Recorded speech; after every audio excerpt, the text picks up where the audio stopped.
Hello random people, welcome to Random Garage, the channel where we're always doing something. What's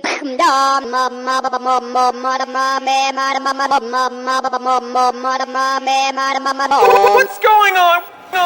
Ding, ding.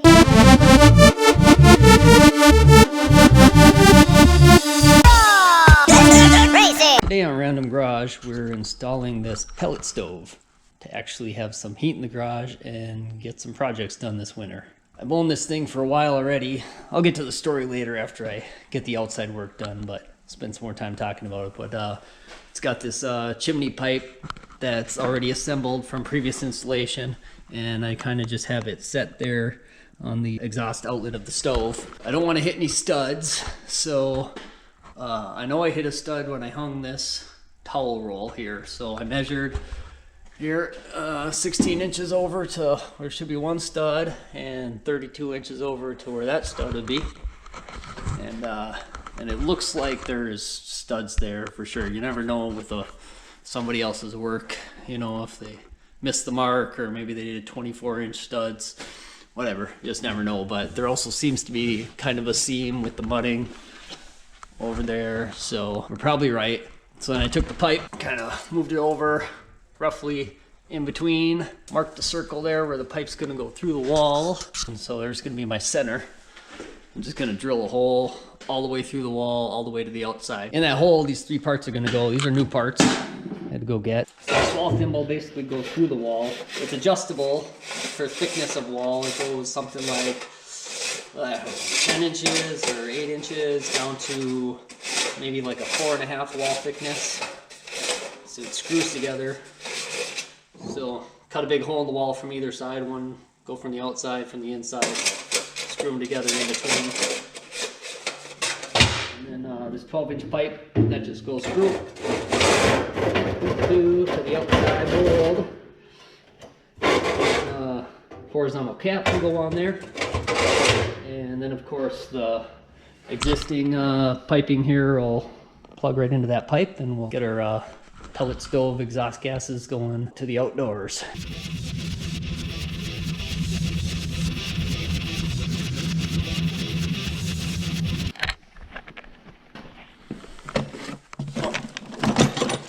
That's what I was looking for.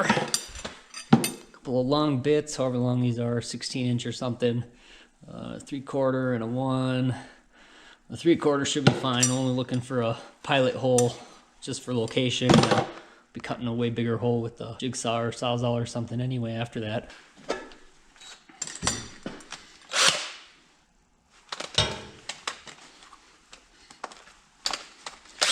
Ready to drill. So I didn't build this garage. I don't know where the wires are. There's an outlet and switch right there behind that cabinet, and one right there. It's unlikely that the wires are up there, across through there. They probably come either from down lower and then up, or else from the ceiling down because of the lights. I have no idea, but we're gonna find out.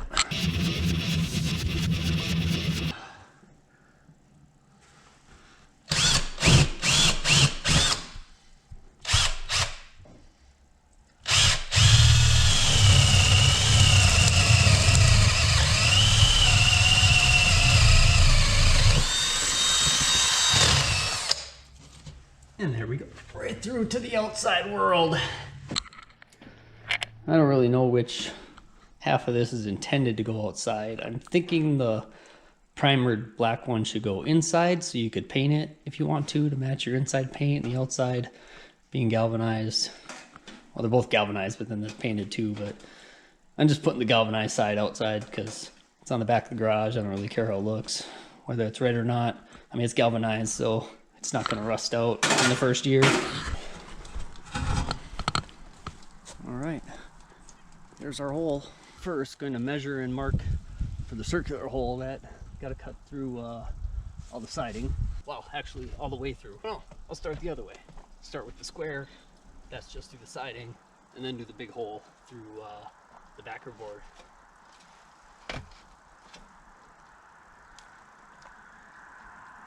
We'll just make this easy and eyeball it.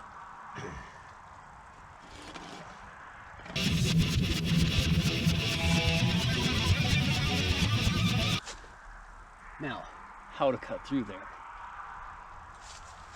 So I got the skill saw. There was this old hole where I think there was a previous owner had a furnace and maybe an outlet going through, so I just pushed the extension cord out through there. I'm gonna set the depth on the blade to only cut through the siding initially here.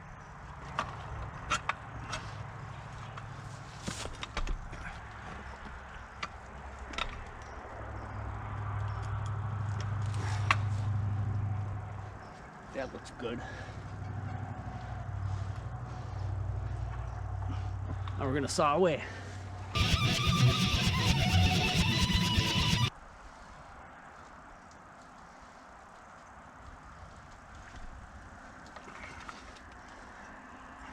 Don't try this at home.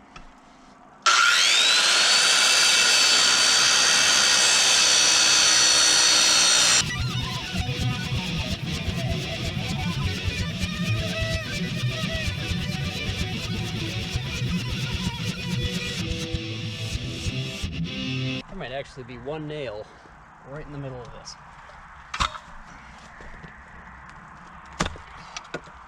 Two.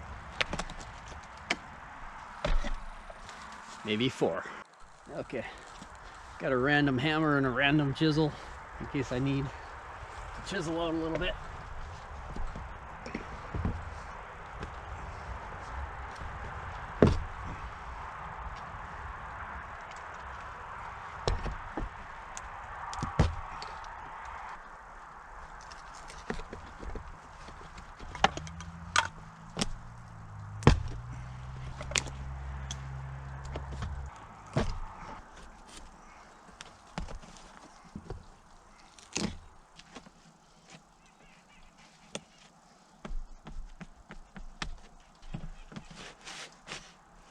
It's actually now a fairly flat surface for putting the half of the thimble through. I don't think I'm going to cut the bottom part out at all.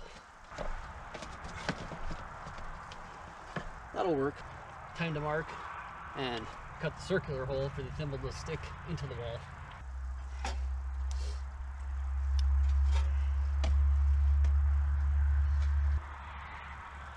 Just a random spot.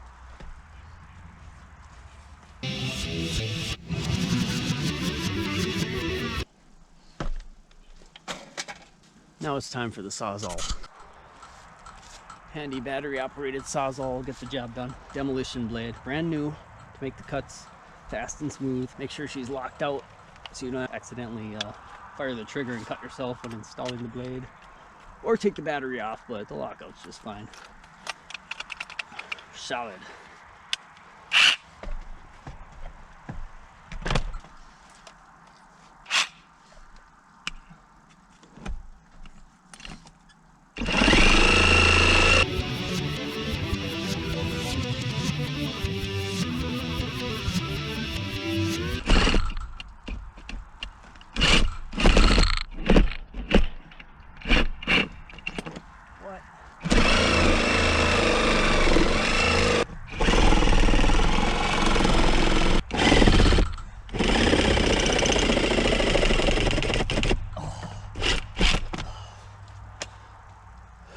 Battery dead.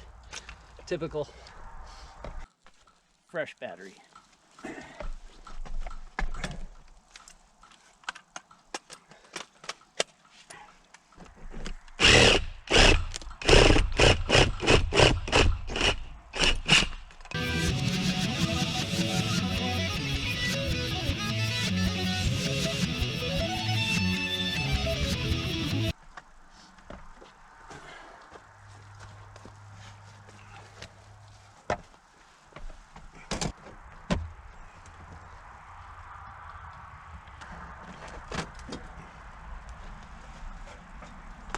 It's gonna work. The wall isn't even very thick. I could try to cut it from the outside like this, but we'll go on the inside, make a circle, cut it over there.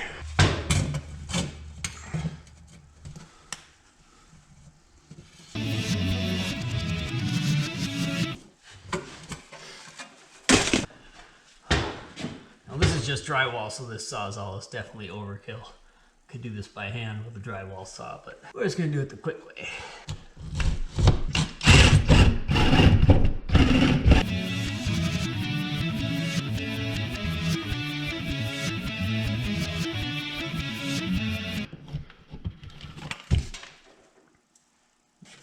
my inside hole, I tried to stay a little farther outside my mark so I'd have a little more room for air for fitting it. I'll run outside, stick that back through the wall quick, see where we're at on the inside. I might have to cut a little more out the outside.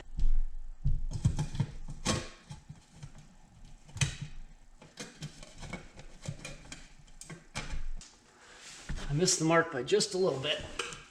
So I gotta take just a little more from around here. I could do that, leaving that half of the thimble in place.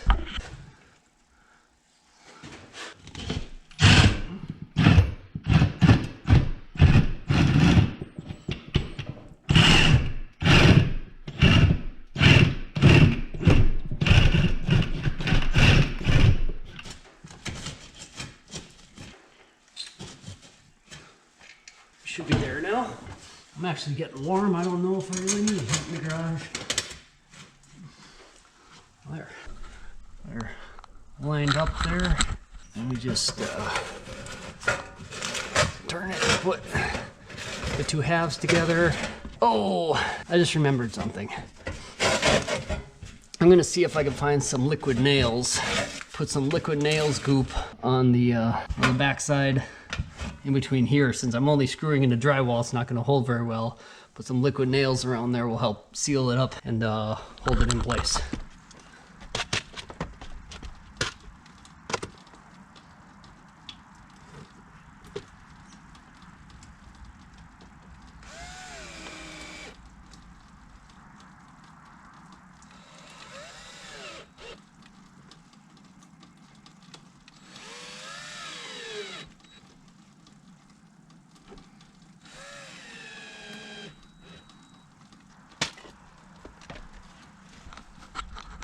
Sheetrock screws have a tendency to rust. I'll have to buy some longer, slightly thicker galvanized screws with more like a pan head on them and just replace those.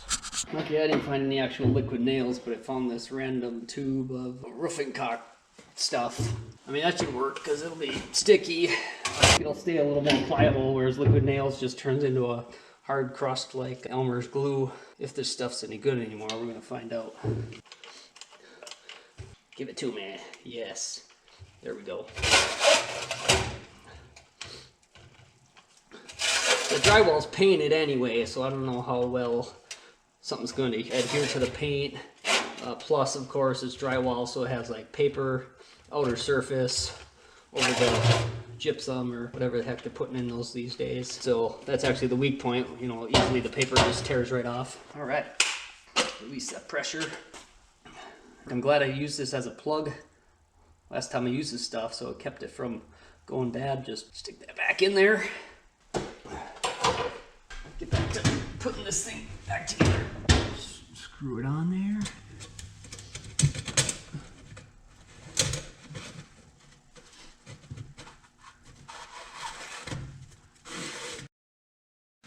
Oh, I want my gloves. I think it's like sharp.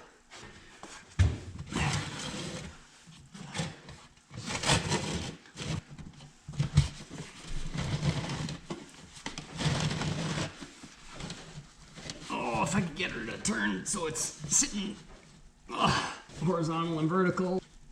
Come on. Oh, it's so close. All right, I guess it's at some random angle. Now I'll just drop a few sheetrock screws in there from this side in the holes.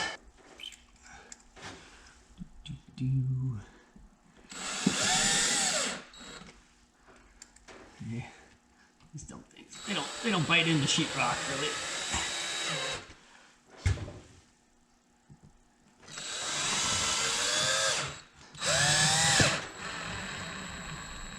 I was glad to find that there was actual insulation inside the wall, because you never know.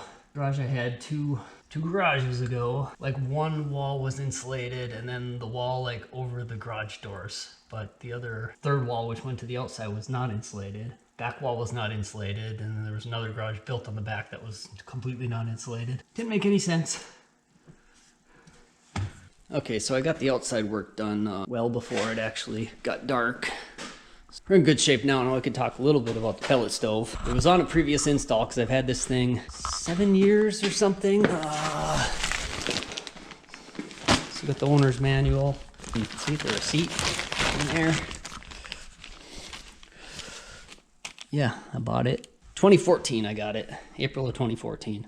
So I only ran it one winter in that house. But that garage, that's the one I was talking about that actually was only partially insulated for some odd reason. And it was really big and it was really drafty. I didn't even vent this pellet stove to the outside. The exhaust just blew into the garage. Wasn't a problem because the airspace was so big, and like I said, it wasn't exactly airtight. It just smelled like, it reminded me of a fireplace in a house where you get a little bit of smoke and smell coming off the actual fire. It doesn't all go up the chimney. Just kind of a satisfying, cozy smell. Not a problem, didn't like smoke up the garage or anything. But then my house before this current one, that had a garage that was probably 50% bigger than this one. Not quite as deep, but definitely wider. That garage was not insulated or finished or anything. I insulated it, ceiling walls, finished it out, and before I did that I had the pellet stove so I could use it. That's when I got the actual piping for it to vent it outside. This is specialty piping for pellet furnaces. This is all Selkirk brand. It's all 3-inch. All these components start with a 3VP for the part number. Stays surprisingly cool even though the pellet stove burns really hot. You can, you wouldn't want to grab it when it's running and just hang on to it for like a minute, but you could touch it, you know, kind of quick and not burn yourself, so it's pretty safe. What I also did at that installation was I hooked up the cold air intake to draw air from outside the garage because I thought that it would probably work better. There's the cold air intake right there because I just insulated the garage and stuff, so I knew it was fairly airtight and I wanted the pellet stove to be able to breathe. The last place after I insulated the garage, even though it was 50% bigger than this one, because it was all new insulation, you know, it was probably better than whatever's in the walls of this one. And it got really good afternoon sun. The garage doors had windows on them and the afternoon sun would heat them up pretty good because they were brown too, so they absorbed the sunlight. But that garage stayed so warm that after insulating it, I rarely used the pellet stove because say it was 40 degrees in there, I wouldn't bother firing it up because that's warm enough. And then I'm in a sweatshirt and flannel, insulated pants like I am today. And actually I'm getting a little warm. I was sweating there for a little bit. Hat's too warm, I guess. It's not that cold outside yet. I think the phone says it's about 35 degrees here in Cheeseburger, Wisconsin. This one I don't think is real airtight either, so initially I'm not going to hook up the cold air intake to the outside air. I'll just let it suck air from the garage here. If I have problems with the flame staying where it's supposed to be, then I'll come back and do the outside air hookup again. But in the last garage, when I moved out, you see I took my piping with me and the pellet stove, but I didn't pull the pipe and the thimble and stuff out of the wall. I just left it. Kind of foolishly, because now to get this new stuff for this install, these 3 items, the thimble, the 12-inch pipe, and the horizontal cap was well over $100. That kind of stinks, but live and learn. I'm cheap. I like to reuse stuff. I don't like spending money like that, but I have to because we want the heat in here. This is going to be the 3rd winter coming up in this garage. So the last 2 winters, I hardly did anything out here because it was just cold all the time and I didn't feel like dealing with it. Not my 20s anymore where I didn't care about the heat and I just dressed up super warm and did everything I needed to do or wanted to do. Just not into it anymore, but it'll be nice this winter because then we can get the heat up. This thing with this garage being insulated, I can't remember how many BTU this thing is, but it will easily keep this garage at like 50 degrees, which is about all I'm looking for. 48 to 50, anything warmer than that, I'm just sweating. I can't even handle it. Anyhow, the brand is Pelpro. Can easily fit like a 40 or 50 pound bag of pellets in there. So it was in the back garage, kind of in storage for 2 years since we moved in here. And a couple weeks ago, I brought it in the front garage.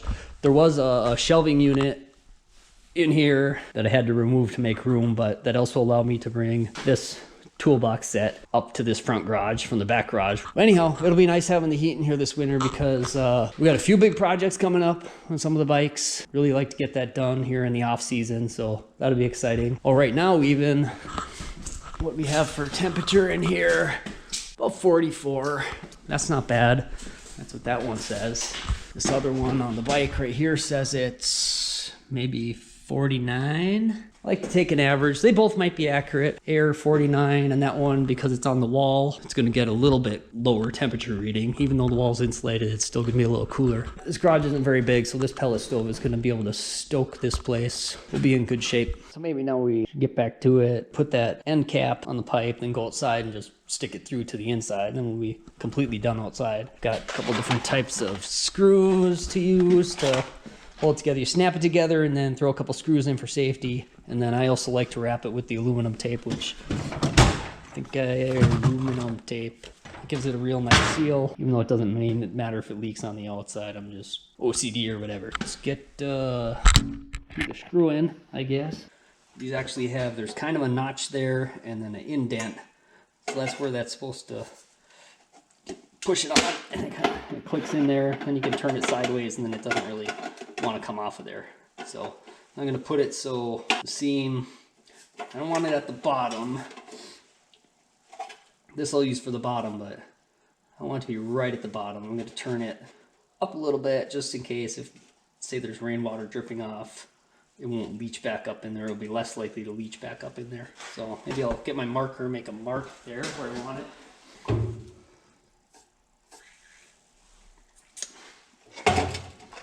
Those are stainless. These ones aren't. These ones are also fatter. I think we use the stainless ones outside. These fatter ones, I'll use these inside. You hear a cart pull up. I think it's dinner time.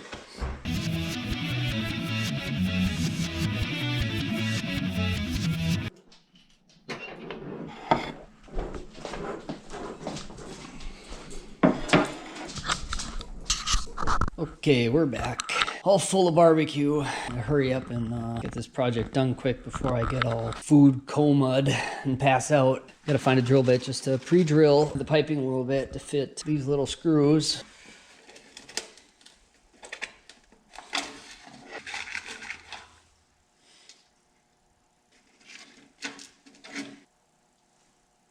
Might be a little too small. That one's broke. That's too big. Another kit.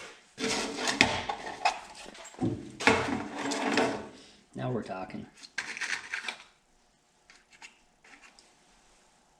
That'll work.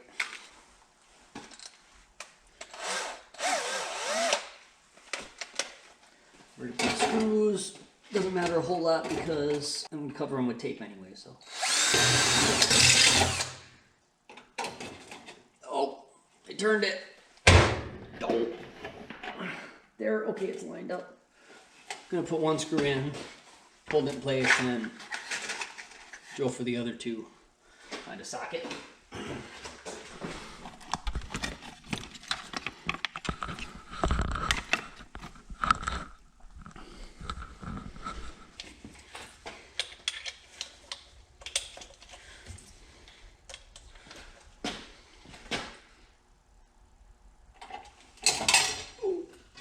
Stainless, so they're not sticking to the magnet in the bit holder here.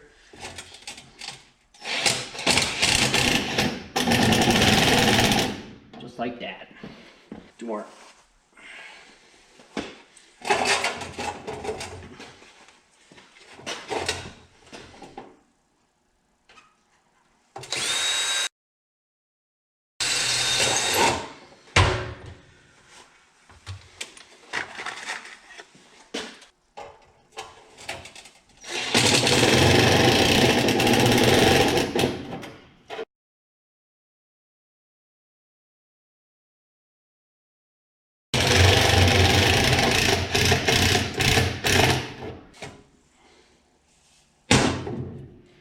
Now, this is our tape.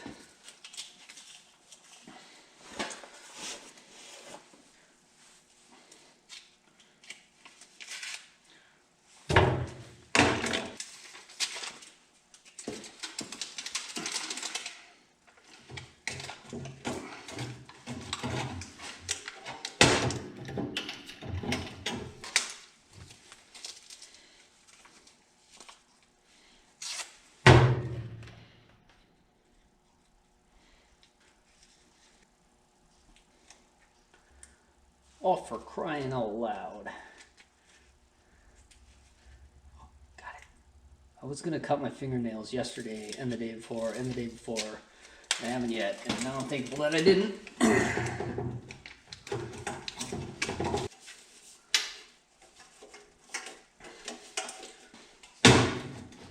Okay, just gonna run outside quick, shove that through the hole to the inside.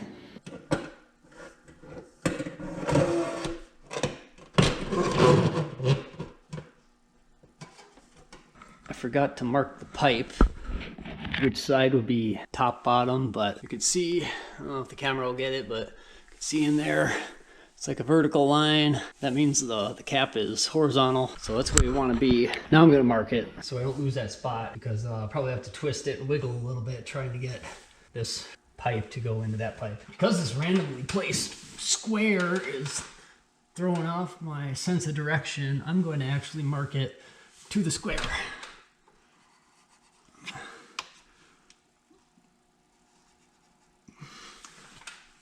I'll mark it with the square. What the heck? There. Now I'll be able to keep it aligned. And these screws I'm going to use on the inside are not stainless, regular steel, and they're one size bigger, so maybe I'll use the same size bit. Yeah, I'm just going to use the same size bit. Be close enough. That'll drive in. Now it's time to muscle these things together. Hopefully I didn't screw up too bad, and I can twist it around, make it fit.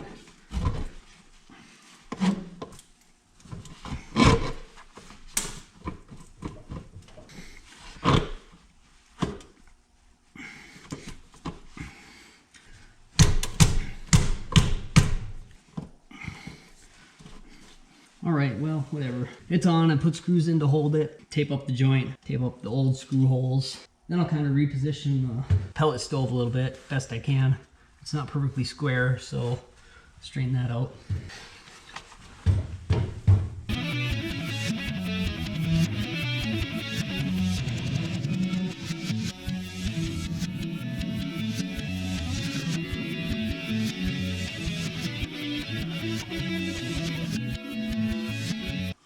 Got a gap around there, and it exists on the outside too, so I'll figure something out for that. Maybe just throw some tape on that to seal it up a little bit, keep the hornets from getting inside the wall.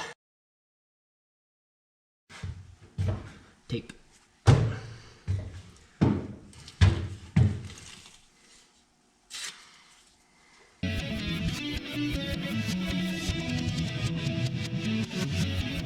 As far as that fresh air intake goes, according to the owner's manual, if you're putting one of these pellet stoves in a trailer house, you're required to use the fresh air intake, but otherwise it's optional. That's why I'm just leaving it for now. Like I said, we'll see how well the stove functions in here. There should be enough airspace that the flame should burn just fine.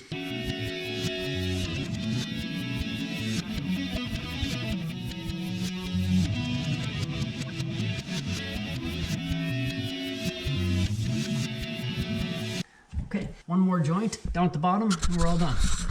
Okay, well, somehow there I brain farted and wasn't recording. I don't know what I caught last, but wasn't able to put a screw in. I broke it right off, so I decided this pipe was pushed all the way onto the stove as far as it could go. I just pushed it back as far as I can get it here to the concrete, which gave me an inch or so of space on the outlet flange of the pellet stove. I just cleaned it up with some soapy water and a rag so that the tape will stick to it.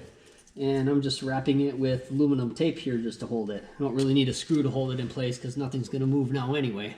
It's not like this thing vibrates and shakes around or anything. We don't have earthquakes around here. Don't really need a screw down there. If I want to move the pellet stove in the future, just temporarily, for some reason, all I have to do is cut the tape off. Don't pull any screws out. And then try to get screw holes realigned to put it back. So this will hold it fine. It won't leak.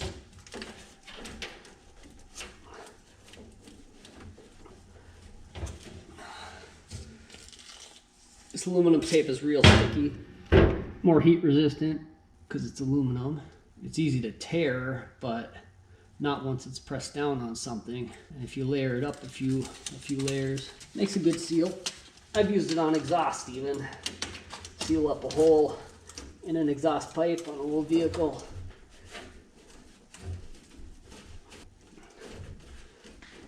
All right. So that's it then. Pellet stove is installed. Just got to get some pellets and do a little adjustment of the damper for the flame to get that going right in its new setting and start making heat. So if nothing else, we'll be keeping the Harleys warm so they're not freezing all winter long here in Wisconsin.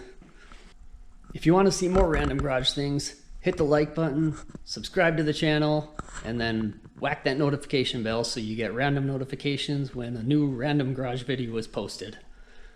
Thanks for watching, and whatever you do, make sure you're always doing something.